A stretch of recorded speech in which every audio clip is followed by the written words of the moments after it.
Welcome to RK digital Tamil. இன்றைக்கி நம்ம பார்க்க போகிற டாபிக் பார்த்திங்கன்னா பென்ஷனருக்கான லைஃப் சர்டிஃபிகேட்.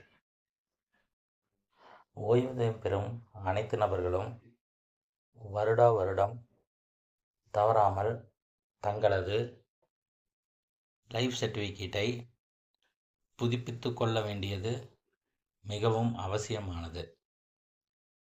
அவ்வாறு புதுப்பிக்கப்படும் நபர்களுக்கு மட்டுமே ஓய்வூதியத் தொகை எந்த தடையுமின்றி அவர்களது வங்கிக் கணக்கில்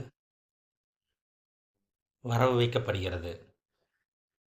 அதனால் ஓய்வூதியம் பெறும் அனைவரும் தவறாமல் தங்களது லைஃப் சர்டிஃபிகேட்டை கட்டாயம் புதுப்பித்து கொள்ள வேண்டும்.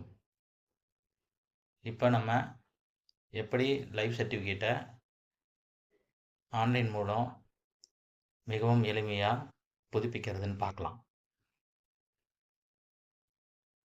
வீடியோக்குள்ளே போகிறதுக்கு முன்னாடி நம்மளது சேனலை மறக்காமல் சப்ஸ்கிரைப் பண்ணுங்கள், மறக்காமல் பெல் ஐக்கானையும் ப்ரெஸ் பண்ணுங்கள். கூகுள் குரோம் போய்க்கோங்க. ப்ரௌசரில் ஜீவன் பிரமான் அப்படின்னு டைப் பண்ணிங்கன்னா அந்த வெப்சைட்டோட ஹோம் பேஜஸ் வரும்.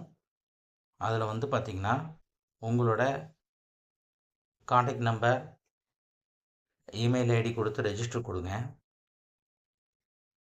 ரெஜிஸ்டர் கொடுத்தோன்னா உங்கள் ரெஜிஸ்டர் இமெயில் ஐடிக்கு இந்த ஆப்போட லிங்க்கு உங்களுக்கு ரிசீவ் ஆகும்.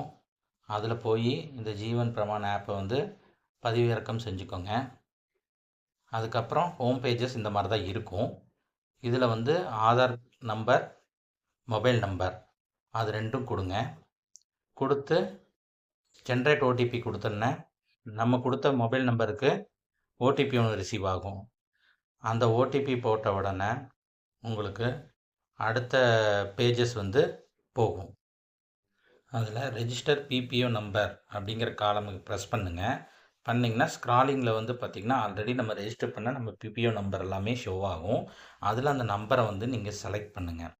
செலக்ட் பண்ணோன்னா மற்ற காலம் எல்லாமே ஃபில் ஆகி வந்துடும். அது கரெக்டாக இருக்கான்னு ஒரு டைம் செக் பண்ணிவிட்டு நெக்ஸ்ட் கொடுங்க. நெக்ஸ்ட் கொடுத்தா இந்த மாதிரி பேஜஸ் தான் வரும். இதில் வந்து பார்த்திங்கன்னா எல்லாமே ஒரு டைம் நீங்கள் மறுபடியும் பார்த்துட்டு கீழே 2 டிக் பாக்ஸ் கொடுத்துருப்பாங்க. அதை டிக் பண்ணிவிட்டு சப்மிட் கொடுங்க.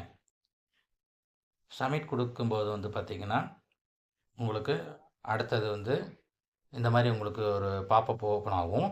அதில் வந்து ரிமைனிங் பிபிஓ நம்பருக்கும் நீங்கள் சர்டிஃபிகேட் ஜென்ரேட் பண்ணுறீங்களா அப்படிங்கிறது கேட்கும். அதில் நோ கொடுத்துருங்க. நோ கொடுத்துட்டு அதுக்கப்புறம் வந்து பயோமெட்ரிக் வைக்கணும். இந்த மாதிரி பிரமான் ஐடி கிரியேட் ஆகிடும். இதே வந்து நீங்கள் ஒரு ஸ்க்ரீன்ஷாட் எடுத்துக்கோங்க, இல்லைன்னா அந்த நம்பர் நோட் பண்ணிக்கோங்க. அகைன் ப்ரௌசர் போய்க்கோங்க. போயிட்டு அதில் லைஃப் சர்டிஃபிகேட் டவுன்லோடு அப்படின்னு டைப் பண்ணுங்கள். அதில் அந்த ஃபஸ்ட்டு லிங்க் வரதை கிளிக் பண்ணி உள்ளே போங்க. போனோன்னே நம்ம நோட் பண்ண அந்த பிரமான் ஐடியை அதில் என்ட்ரு பண்ணி ஜென்ரேட் ஓடிபி கொடுங்க. ரெஜிஸ்டர் மொபைல் நம்பருக்கு ஓடிபி ரிசீவ் ஆகும். அந்த ஓடிபியை நீங்கள் என்ட்ரி பண்ணி சப்மிட் கொடுத்தீங்கன்னா உங்களுக்கு லைஃப் சர்டிஃபிகேட் வந்து ஷோ ஆகும். அதையும் நம்ம பிரிண்ட் எடுத்து வச்சுக்கலாம். இந்த லைஃப் சர்டிஃபிகேட்டை நம்ம ஆஃபீஸில் தான் சப்மிட் பண்ணணும் அப்படிங்கிற மாதிரி எந்த ஒரு தேவையும் இல்லை. ஆட்டோமேட்டிக்காக உங்களோட பென்ஷன் வந்து ரெனிவல் ஆகிடும். இந்த வீடியோ பிடிச்சிருந்தா மறக்காமல் சப்ஸ்கிரைப் பண்ணுங்கள், பெல் ஐக்கானையும் ப்ரெஸ் பண்ணுங்கள். நன்றி.